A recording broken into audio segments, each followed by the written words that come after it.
번째 키워드, 오늘 오후 4시 30분입니다. 오늘 오후 4시 30분에 아주 중요한 약속이 있는 사람 두 사람이 있죠. 정확히 말하면 세 사람입니다. 무슨 얘기인지까지 기사 볼까요? 긴장감 도는 윤한 회동. 한동훈 측근 소집해 할 말 다 하겠다. 네. 오늘 오후 4시 30분에 윤 대통령과 한동훈 대표 만납니다. 만나는데 결국 여기서 할 말을 다 하겠다라고 지금 어제 측근들을 소집해서 얘기했다라는 거예요. 그럼 여기서 말하는 할 말, 이 할 말이 뭐냐? 의제가 되는 거겠죠. 한 대표가 하고자 하는 말, 아마도 이거 아니겠느냐라는 얘기가 나옵니다. 직접 들어보실까요? 첫째, 김 여사 관련 대통령실 인적 쇄신 반드시 그리고 시급하게 필요합니다. 둘째, 김 여사가 대선 당시 약속한 대로 대화 활동 중단해야 합니다. 셋째, 나아가 제기되는 의혹들에 대해서 솔직하게 설명드리고 의혹을 규명하기 위한 필요한 절차가 있다면 적극적으로 협조해야 합니다. 소통하는 방법은 꼭 만나만 되는 건 아니잖아요. 근데 그때 만나 뵐 때 어떤 말을 할 것인지를 제가 미리 그렇게 리스트업을 해서 말씀드리는 것까지는 적절해 보이지 않는데요. 다만 중요한 문제라고 생각합니다. 네, 지금 직접 들어보셨습니다. 한동훈 대표, 지금 한동훈 여사 관련해서 첫째, 둘째, 셋째 이렇게 얘기를 했었죠. 그리고 난 다음에 그럼 의제입니까? 라고 물어봤는데 뭐 의제다 아니다 말하긴 좀 그렇지만 아무튼 중요한 문제는 맞습니다. 라고 얘기를 했습니다. 근데 이걸 보면 김진욱 대변인님, 가장 처음에 독대를 요청할 때 그때는 의대 정원 문제가 1번이었던 것 같은데 지금은 김 여사 문제가 1번이 된 것 같습니다. 그렇습니다. 그 사이에 좀 많은 변화가 있었죠. 특히 김 여사의 도이치모터스 주가 조작 의혹이 불기소되고 또 명태균 씨, 김대남 씨 이런 분들의 녹취록이 공개되면서 이게 이제 가장 큰 리스크로 떠올랐어요. 그렇기 때문에 의정 갈등, 특히 뭐 여야정 협의체 네. 이 부분도 오늘 얘기로 거론이 된다고 합니다만 그보다는 김건희 여사에 대한 해법 어떻게 가져갈 것이냐. 이게 더 큰 이제 의제로 떠오른 상황이죠. 네. 그동안 처음에 독대를 요청하고 난 다음에 시간이 좀 흘렀다. 그리고 그동안에 너무 많은 일들이 있었기 때문에 이게 의제로 우선순위가 좀 바뀔 수 있는 상황이다라는 말씀이셨어요. 네. 사실 그동안 한 대표가 꾸준히 김 여사에 대해서는 공개적으로 수위를 높여가면서 얘기를 해왔기 때문에 당연히 뭐 의제로 들어가겠거니라는 생각은 합니다만 관건은 그거죠. 어떤 수위로 어떤 얘기를 쉽게 얘기해서 면전에서 얘기를 할 것이냐라는 겁니다. 다음 기사를 좀 볼까요? 조선일보입니다. 한동훈 내 요구는 국민 요구의 최소치. 네, 아까 저희가 봤던 일면이죠. 구체적으로 이렇게 얘기했다고 해요. 보겠습니다. 한 대표는 이날 공개 일정 없이 측근들과 윤한 회동을 준비했다. 한 대표는 이날 주변에 김 여사 문제 해법과 관련해 할 말은 이미 다 했고 내가 요구한 세 가지는 국민이 요구하는 최소치라며 이제는 대통령실이 어떻게 하느냐에 달렸다라는 취지로 말했다고 한다.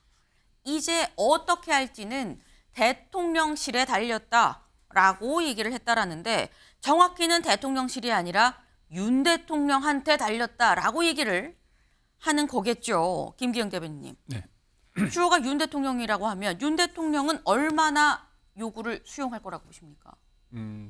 우선적으로 이제 세 가지를 얘기하지 않았습니까? 네. 그중에서 제가 볼 때는 그 세 가지 중에서 저는 김건희 여사 관련해서 대외 네. 활동 부분 있지 않습니까? 이 네. 부분에 있어서 그 수위가 아무것도 안 하느냐 아니면 대통령 배우자로서 외교 활동을 할 때 일정 부분 하느냐 네. 그렇게 그리고 단독 활동을 하느냐 이런 부분에 있어서 저는 단독 일정 같은 경우에 있어서는 대통령실이 저번에 명품 가방 의혹이 제기됐을 때 자제하지 않았습니까? 네. 그런 측면에서 볼 때 일정 부분 아예 하지 않는다는 게 아니라 여사의 어떤 단독 일정은 자제하겠다, 가급적 안 하고 네. 김건희 여사가 보면 이제까지 외부 일정이 공개 일정이 있고요, 비공개 일정이 있습니다. 근데 네. 비공개 일정 중에서 알려지지 않은 것들이 있거든요.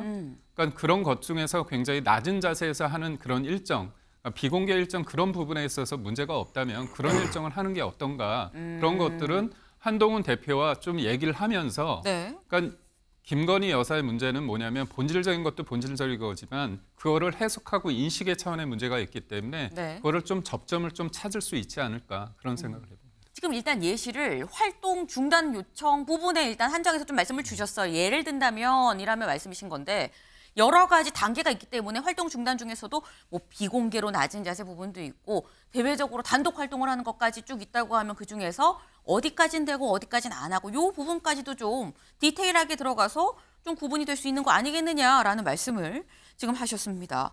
근데 사실 한동훈 대표가 첫째, 둘째, 셋째를 얘기를 했을 때 활동 중단 부분은 두 번째였죠. 첫 번째는 뭐였냐? 인적 쇄신이었습니다.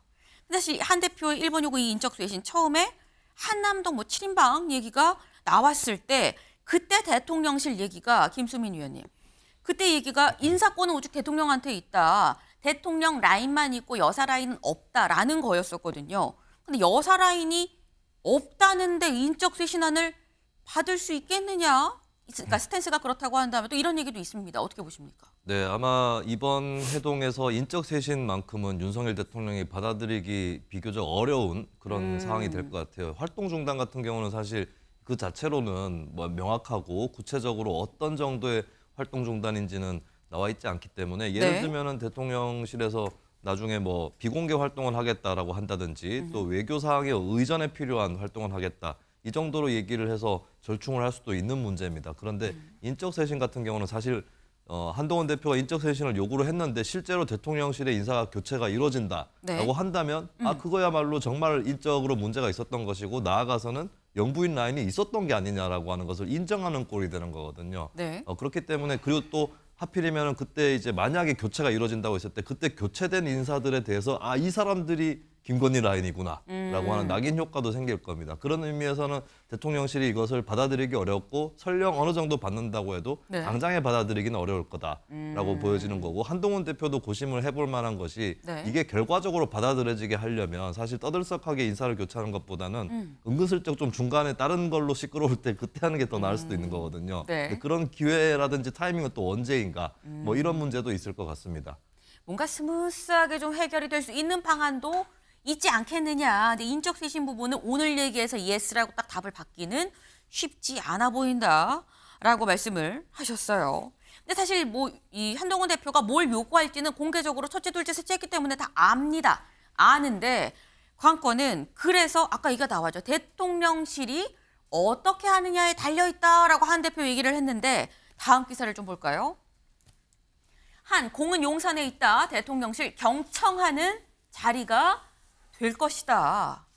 지금 용산 대통령실에선 아마도 오늘 회동 경청하는 자리가 될 거다라고 얘기를 했습니다. 근데 경청이라고 얘기를 하면 김광삼 변호사님, 통상 윤 대통령의 화법을 뭐 아웃복서 화법이다 뭐 이런 얘기를 뭐 비유를 들기도 하는데 사실 이 화법으로 얘기를 했을 때 결과 도출이 쉽진 않아 보이거든요. 어떻게 보십니까?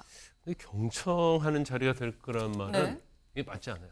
왜냐하면 지금 독대를 하려고 하는 것이 회동으로 갔잖아요. 네. 회동까지는 뭐 그렇다 쳐요. 그럼 만나서 얘기하는 내용에서 뭔가를 듣고 그게 정말 민심인지 아닌지를 본인들이 어떻게 생각하느냐가 중요하거든요. 근데 경청하는 자리 되고 알았다, 노력하겠다 이렇게 끝나는 것은 회동의 의미가 없다는 거고요. 이미 의제는 던져졌잖아요. 세 가지가. 그 중에서 이제 첫 번째, 두 번째 것만 얘기하자고 한다면 네. 인적 쇄신 얘기했는데 대통령실은 쇄신할 인적이 없다는 거 아니에요. 그러면 뭐 대화해봤자 아무 필요 없는 거죠. 공개 활동 자제? 사실은 뭐 일부 의전에서 하고 다른 거에서는 뭐 안 하지 않겠다. 그건 공개 활동 자제가 아니에요. 네. 그러면 지금 대통령실 입장에서 지금 계속 불만의 기류가 이렇게 쏟아져 나오고 있다는 거 아닙니까? 그러면 오늘 회동 자체에서 뭔가 나오지 아니하면 네. 사실은 회동을 안 하면 못 할 거예요. 그런데 지금 뭐 대통령실에서 뭐 여야정 협의체랄지 제2부속실이랄지 뭐 특검 특별감찰관 이런 얘기를 하고 있는데 이미 이제 때는 다 늦은 거거든요. 사과 아까 스무스하게 해결할 수 있는 방안도 있었다고 하는데 네. 이제 그 시점이 지난 거예요. 스무스하게 해결할 수 있는 방안을 강구할 수 있는 시점은 지났기 때문에 오늘 회동 자체에서 어떤 결과가 나오지 아니하면 결과적으로 이제 원래로 돌아가는 거죠. 그래서 뭐 우리가 기대를 안 할 수도 있고 할 수도 있지만 네. 뭐 정치는 생물이니까 또 뭐 의외로 또 파격적인 결과가 나올 수도 있다 이렇게 봅니다. 네. 앞부분에서 한참 말씀을 하실 때 경청만 하면 안 된다. 뭔가 적극적으로 안을 내놔야 된다라고 말씀하시다가 정치는 생물이니까 모른다라고 일단 마무리를 또 지어주셨어요. 네. 일단은 대통령실 입장은 경청하는 자리가 될 거다라고 얘기를 했는데 이런 얘기도 나옵니다. 다음 기사 볼까요? 국민일보입니다. 한 대표가 제기하는 문제 관련해서 윤 대통령 성의 있게 답할 거다. 앞에서는 경청을 할 거다라고 했죠. 경청은 듣는 거죠. 근데 성의 있게 답한다라는 얘기도 나왔습니다. 여기 보겠습니다. 대통령실 고위 관계자는 어제 한 대표가 제기하는 문제들에 대해 대통령은 대통령으로서 성의 있게 답할 것이다라고 얘기를 했다. 또 다른 관계자는 뭐라고 얘기를 했느냐. 모든 걸 열어놓고 대화할 것이며 바로 결론이 도출되지 않더라도 당정의 향후 협의가 약속될 것으로 본다라고 말했다. 지금 당정의 향후 협의가 약속이 되지 않겠느냐라는 얘기가 나왔어요. 근데 그렇다고 한다면 이 얘기는 사실 살짝 김진욱 대변인님 오늘 말고 다음에 만나서 결론을 낸다는 것도 좀 염두에 두고 있는 건가라는 생각도 듭니다. 다음에 만날 일은 없을 것 같습니다. 네. 왜냐하면 오늘 어떤 결론이 나오지 않는데 다음에 만난다고 결론이 나올 리 없거든요. 지금 저 또 다른 관계자가 얘기하고 있는 네. 이 얘기처럼 오늘 결론이 나오지 않더라도 앞으로 어떤 내용들이 있을 거다라는 것은 한마디로 한동훈 대표가 요구하는 것에 등 떠밀리듯이 하는 일은 없을 것이다라는 거죠. 대통령실이 알아서 할게. 그러니까 자꾸 내 등 떠밀지 마. 그리고 이렇게 대통령이 결단하는 모습으로 가야지. 한동훈 대표의 요구에 밀려가지고 밀려가듯이 하는 방식은 대통령한테 도움되지 않는다. 이런 의식이 깔려 있는 거예요. 근데 제가 볼 때는 오늘 아마 뭐 좋게 마무리를 하려고 많이 노력을 할 겁니다. 특히 대통령실에서는. 그러나 한동훈 대표가 밝혀놓은 입장이 워낙 강경한 것이고 이 부분이 들어지지 않는다면 한동훈 대표가 오늘 본인이 직접 예를 들어서 이 브리핑을 한다 그럴 때는 네. 이 정도 대안 가지고 브리핑을 할 수 있는 내용도 아니고 해서는 또 한동훈 대표가 오히려 왜 했냐? 오늘 이런 빈손 회동할 것 같으면 뭐하러 만남을 그렇게 요청했냐? 이런 비판을 또 한동훈 대표가 감수해야 되기 때문에 아마 한동훈 대표 입장에서는 어차피 말씀하실 거면 오늘 이 자리에서 딱 부러지게 결론을 내주십시오. 라고 얘기하는 거 말고 다른 방법이 없을 겁니다. 대통령실에서 약간 그냥 애매하게 좋은 게 좋은 거다라고 얘기를 하기에는 한 대표가 또 그렇게 딱 넘어가지 않을 것이다. 그리고 너무 많은 이목이 지금 쏠려 있다라는 말씀을 하셨어요. 사실 대통령실에서 대략적으로 뭐 이런 얘기하지 않겠느냐라는 얘기도 있습니다. 어떤 얘기냐? 아까 조선일보 다시 좀 볼까요? 네, 이겁니다. 네, 여기 지금 제목은 아까 저희가 봤었는데 요거예요. 한 대표는 김 여사 문제 해법과 관련해 윤 대통령이 이미 공개적으로 했던 수준의 얘기를 다시 한다면 국민이 이해하겠느냐고도 말한 것으로 전해졌다. 그럼 여기서 말한 윤 대통령이 이미 공개적으로 했던 수준의 얘기가 대체 뭐냐는 거죠. 직접 들어보시죠. 가족과 관련된 일이라면 더더군다나 거기에 대해서는 언급 안 하는 게 맞고요. 제2부속실은 지금 설치하려고 준비 중입니다. 특감 문제는 그건 국회에서 오면 제가 임명하게 돼 있는 것이고요. 뭐 국회에서 어떤 식이든지 간에 정해주면은 임명하도록 할 것입니다. 네. 지난 8월이었었나요? 이 윤 대통령이 기자회견을 했었습니다. 그때 얘기했었던 게 제2부속실 그리고 특별감찰관 얘기를 했었죠. 근데 지금 한 대표의 이 얘기는 제2부속실 특별감찰관 이것만 한다고 글쎄 국민들이 납득이 될까? 이런 취지예요. 김수민 의원님. 그러면 제2부속실 말고 특별감찰관 말고 그러면 친한 쪽에서 얘기하는 건 추가로 구체적으로 정확히는 한 대표가 원하는 건 뭐가 더 있는 겁니까? 어느 정도의 수위를 원하는 걸까요? 글쎄요. 일단 지금 요구한 사항 외에 추가적으로 혹은 그보다 더 높은 것을 과연 따낼 수 있겠는가? 그것은 친한계에서도 그렇게는 생각하기 어려울 것 같고 왜냐하면 현재 요구한 사항에 대해서도 사실 윤석열 대통령 쪽에서는 이거를 수용하지 않은 그런 자세를 취해왔고 사실 네. 이번 기회로 수용할 것 같았으면 진작에 수용하지 않았을까라는 생각이 듭니다. 그런 의미에서는 이번에 요구한 사항, 뭐 본인이 한동훈 대표가 최소치라고 얘기를 했는데 그거라도 어느 정도 얘기를 할 수 있는 그런 기회가 돼야 될 것 같은데, 근데 당장에 이 자리에서 어떤 확고하고 구체적인 즉답이 나올 거냐 했을 때는 안 나올 가능성이 높다. 지금까지의 패턴을 본다면 그렇다라고 하는 것이고요. 그리고 나오는 얘기 중에 특별감찰관은 이거는 무시해도 좋을 정도의 수준은 아닙니다. 왜냐하면 특별감찰관 계속해서 임명을 하지 않았거든요. 그리고 이번 회담의 결과로 특별감찰관 설치마저도 안 되면 이거는 거의 빈손이나 다름없다라고 볼 수 있겠고, 미리 한동훈 대표가 구체적으로 요구한 사항, 3대 요구 사항 안에 들어가 있진 않지만 네. 역설적으로 들어가 있지 않았기 때문에 그럼 이거라도 할게라고 결론이 나줘야 이 회동은 성과가 있는 것이거든요. 네. 근데 문제는 윤석열 대통령이 또 같은 입장을 되풀이를 할 거예요. 특별감찰관은 국회에서 추천을 해주는 거기 때문에 추천해주면 받겠다라고 네. 얘기를 하는데, 여기서 바로 한동훈 대표가 결단을 내려야 되는 지점이 있는 겁니다. 왜냐하면 지금 야당이 아직까지 특별감찰관 임명에 대해서 제대로 된 협상도 하지 않았긴 했지만, 야당에서 우려하는 것은 특별감찰관 후보자를 국회에서 3명을 추천할 때 네. 3명 중에 만약에 의석 비례해서 1명을 국민의힘에서 추천한다 했을 때 그 1명을 그냥 윤석열 대통령이 답정너식으로 임명하는 것, 이런 것이 이제 특검 절차에서도 그런 것들이 우려돼서 여당 배제 특검을 논의하지 않았습니까? 아마 특별감찰관 문제에서도 마찬가지일 텐데, 이 부분은 한동훈 대표가 스스로 그러면 여당 추천하지 않겠다, 혹은 뭐 제3자 추천으로 가자, 이런 식으로 선제적인 제안을 이 회동 끝나고 나서라도 해서 물꼬를 터야 그나마 효과가 있었다, 결과가 있었다라고 평가할 수 있을 것 같습니다. 지금 김세민 의원님 말씀은 제2부속실 특별감찰관 이거는 고정값이다. 근데 이거는 당연한 거고 이거를 뭐 한다고 해서 이거를 성과라고 볼 수 과연 있을까라는 뭐 그런 취지의 말씀을 지금 하셨어요. 김기영 대변인님. 네. 그럼 대변인께서 보시기에는 제2부속실 사실 설치한다고 했고 거의 뭐 완료가 됐다라고 얘기가 나오고 있고, 특별감찰관은 뭐 아까 당연히 해야 되는 거 아니야라는 말씀을 하셨는데, 제2부속실 특별감찰관 말고 플러스 알파 뭐가 더 나올 수 있다고 보십니까? 그러니까 내부에서는 뭐 김건희 여사의 네. 그 사과 부분 관련해서 뭐 시기적으로 지났다, 지나지 않았다, 늦더라도 해야 된다 그런 얘기를 하는데, 네. 제가 볼 때는 그래도 국민들 앞에서 진솔하게 본인의 어떤 입장을 얘기하는 것이 맞지 않을까, 이런 부분에 대해서는 저는 아직까지는 그런 살아있는 카드가 아닐까 싶습니다. 그리고 저 개인적으로 맞다고 보고요. 네. 저는 지금 대통령실에 경청을 한다 그런 부분도 있는데, 네. 이게 떠밀리듯이 하지 않은 방법이 하나 있습니다. 뭐냐면 대통령이 방점을 두고 있는 게 개혁입니다. 근데 의료개혁 관련해서 네. 한동훈 대표하고 대통령 사이에 접점이 좀 모아지지 않는 부분이 2025년도 증원 문제 아닙니까?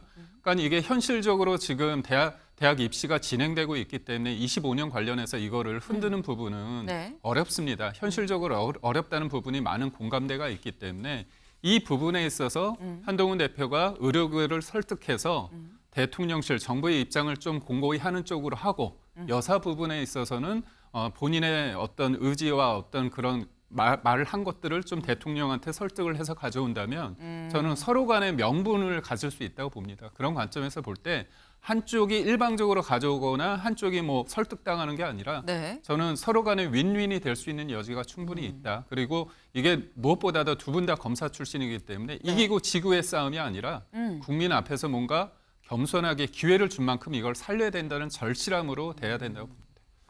마지막 말씀이 중요하게 느껴집니다. 이기고 지는 싸움이 아니라 그래서 국민 앞에서 좀 더 겸손하게 뭔가 드릴 수 있는 자리가 돼야 되는 거 아니겠느냐라는 말씀을 하셨어요. 지금 결국은 가장 큰 이 화두가 김 여사 관련해서 어떤 대안책을 찾을 것이냐라는 얘기가 될 텐데, 근데 관련해서 이분이 또 한 말씀을 하셨습니다. 누군지 볼까요? 네, 홍준표 대구시장이죠. 홍준표 대구시장 뭐라고 얘기를 했느냐? 권양숙 여사 얘기를 했습니다. 권 여사는 5년 내내 공개활동을 자제했다. 나라를 위해서 김 여사도 권 여사처럼 처신해야 된다. 지금이라도 그렇게 하시면 나라 안정에 큰 도움이 될 겁니다. 라고 얘기를 했습니다. 근데 이게 김광선 변호사님. 네.